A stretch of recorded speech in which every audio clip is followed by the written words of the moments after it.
साथियों नमस्कार। आज हमारे बच्चों ने डिमांड की थी कि विगत वर्षों के प्रश्न पत्र जो हैं उनके वैकल्पिक प्रश्नों के उत्तर तैयार करके बताएं सर। तो मैंने आज परीक्षा वर्ष 2022 का पेपर लिया है और इसको जो है मैं आपको सॉल्व करके बता रहा हूँ। पहला हमारा जो है सही विकल्प चुनकर लिखिए। तो कुल उपयोगिता जब स्थिर होती है तब सीमांत उपयोगिता होती है। तो चाहे स्थिर बोला जाए चाहे अधिकतम बोला जाए, उस स्थिति में सीमांत उपयोगिता हमेशा शून्य ही होती है। तो इसका शून्य वाला यानी ए विकल्प सही हो जाएगा। फिर एक फर्म का उत्पादन फलन है, तो उत्पादन फलन आगतों और निर्गतों के बीच में संबंध को बताता है। ये अपन को याद रखना है कि उत्पादन और उत्पादन के साधन बोला जाए या आगत या निर्गत बोला जाए, दोनों एक ही बात है। तो इसका बी वाला ऑप्शन सही हो जाएगा। भारत में वित्तीय वर्ष की अवधि हमेशा 1 अप्रैल से 31 मार्च रखी गई है। सीमांत उपभोग प्रवृत्ति, तो उपभोग को बोलते हैं कंजम्पशन, यानी सी के द्वारा इसको डिनोट किया जाता है। और हमेशा जो है प्रवृत्ति बताने के लिए इसका आय से संबंध बताया जाता है। तो सी बटे बाई हो जाएगा, चूंकि ये सीमांत है इसलिए डेल्टा सी बटे डेल्टा बाई होगा।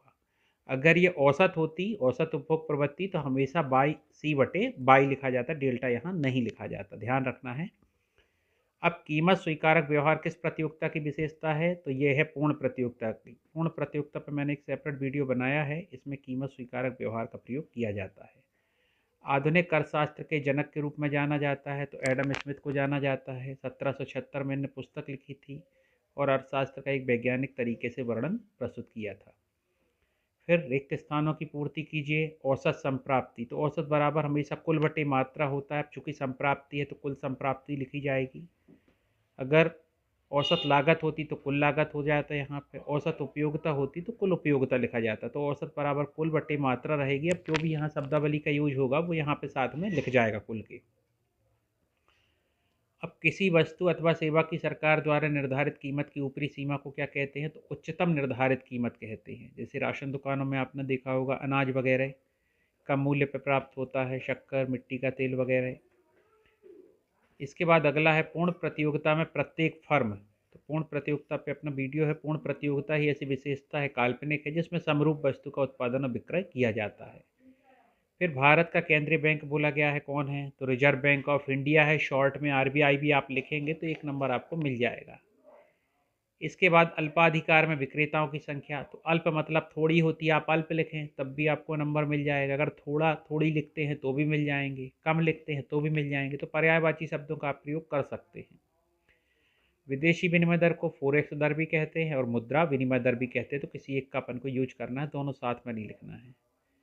फिर संतुलित बजट में आय व्यय की राशि तो बराबर और समान पर्यायवाची हैं। तो आय और व्यय कैसा होता है? जब बराबर होता है तो बजट कैसा हो जाता है? संतुलित हो जाता है।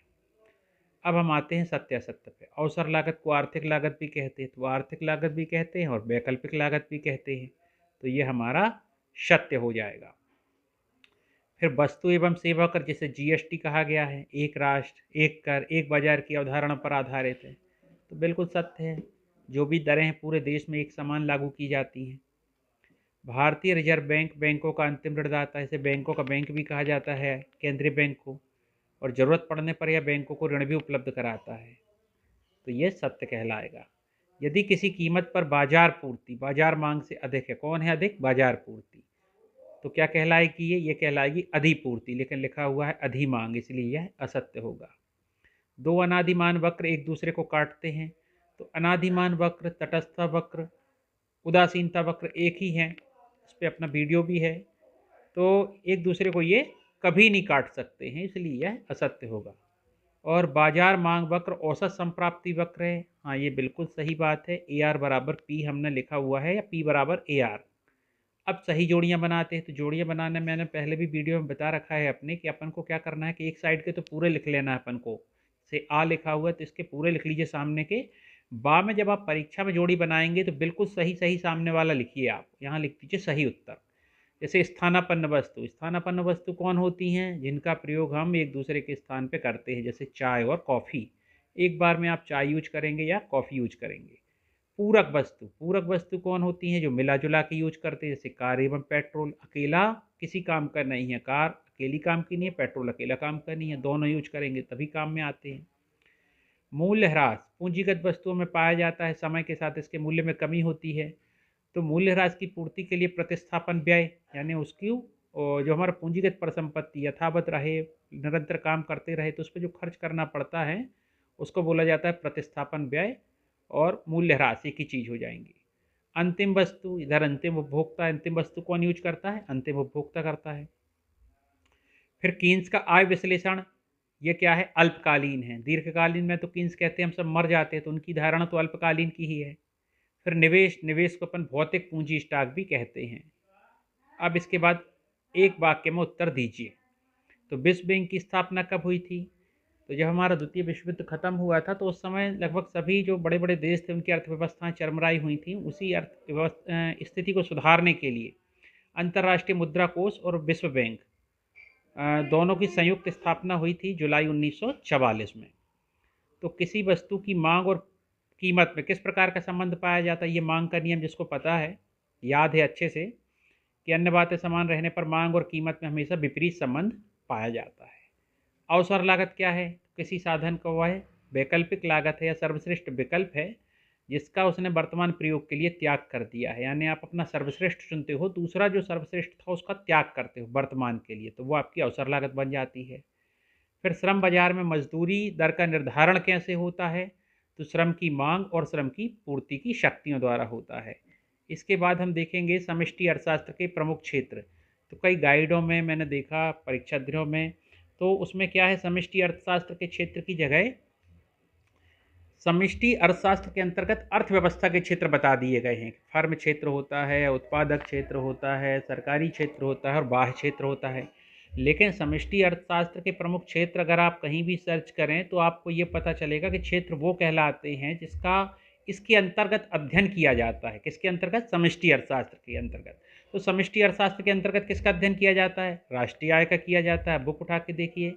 रोजगार का किया जाएगा, बेरोजगारी का किया जाएगा, बैंकिंग व्यवस्था का किया जाएगा, मुद्रास्फीति है, राजकोषीय नीति है, मौद्रिक नीति है, आर्थिक विकास है, अंतर्राष्ट्रीय व्यापार है, विनिमय दर है। ये तो मैंने आपकी केवल समष्टि किताब के चैप्टरों के नाम लिखे हैं, तो ये सारे क्षेत्र हैं। इसके अंतर्गत भी आप जब बड़ी क्लासों में जाएंगे तो आपको और क्षेत्र इसके मिल जाएंगे।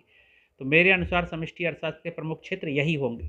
अब प्रत्यक्ष कर में कौन से शामिल होते हैं? तो प्रत्यक्ष कर वे कर होते हैं जिनका भुगतान उसी व्यक्ति को करना होता है जिस पर वह कर आरोपित किए गए हैं। जैसे आयकर जिस पर लगाए जाएंगे उसी को भुगतान करना पड़ेगा। निगम कर क्या कहलाते हैं? कंपनियों के लाभांश पर लगने वाले कर, तो उनके लाभांश पे लगे हैं तो वही भुगतान करेंगे। संपत्ति कर, संपत्ति आपकी है तो संपत्ति का कर आपको देना पड़ेगा, आप दूसरे पे टाल नहीं सकते इसको। इसी प्रकार उपहार कर है, अगर कोई बड़ी वस्तु है या मूल्यवान चीज़ है, अगर उपहार के रूप में ले रहे हैं और उसका नामांतरण भी करा रहे हैं, आप रजिस्ट्रेशन करा रहे हैं, तब आपको सरकार को उसको टैक्स देना पड़ेगा। अगर ऐसे बर्थडे गिफ्ट वगैरह ले रहे हैं तो अलग बात है, लेकिन कोई चीज़ आप नामांकित करके अपने नाम पर ले रहे हैं तो उपहार कर का आप सरकार को देना पड़ेगा। प्रभावपूर्ण मांग की अवधारणा किसने दी? तो प्रभावपूर्ण मांग की अवधारणा दी थी प्रोफेसर कीन्स ने। इस तरीके से 2022 में जो ऑप्शनल क्वेश्चन थे 32, उसको मैंने आपके सामने प्रस्तुत किया हूँ। और जहाँ भी मेरे से कहीं कोई त्रुटि हो गई हो तो कमेंट्स में बताइएगा, सुधारूंगा मैं उसको। और मैं जल्दी ही 2023 का भी वीडियो बना के डाल दूंगा, 24 का भी डाल दूंगा। तो चैनल को आप सब्सक्राइब कर लीजिए, लाइक करते रहिए और इंतज़ार कीजिए मेरे वर्ष 2023 के ऑप्शनल प्रश्नों के उत्तर का। धन्यवाद।